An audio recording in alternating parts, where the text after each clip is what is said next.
वालेकुम, आप देख रहे हैं जेएन न्यूज और मैं हूं आपकी मेजबान सुंबल जिया। बुलेटिन का बाकायदा आगाज करते हैं और शामिल करते हैं अब तक की अहम तरीन खबर शामिल करते हैं हमारे डिस्ट्रिक्ट क्राइम रिपोर्टर मेहर मोहम्मद अकरम भोजवाना सीनियर नायब सदर कच्चाखू यंग मीडिया ग्रुप की रिपोर्ट के मुताबिक खानेवाल वजीर आला पंजाब मरीम नवाज के हुक्म सेहत दुश्मन अनासर के खिलाफ ताबड़तोड़ कार्रवाइयाँ। डायरेक्टर ऑपरेशन जुबैर अहमद एजाज का फूड अथॉरिटी टीम के हमरा फरीदकोट जहानिया बाईपास पर अचार यूनिट पर छापा। 900 किलोग्राम फंगस ज़दा अचार तल्फ कर दिया गया।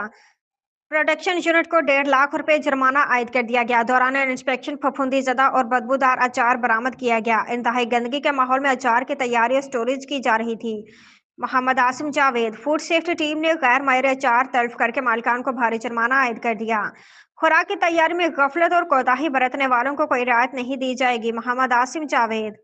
हर खबर पर नजर, हर मजलूम की आवाज हम पहुंचाएंगे आला हुकाम तक।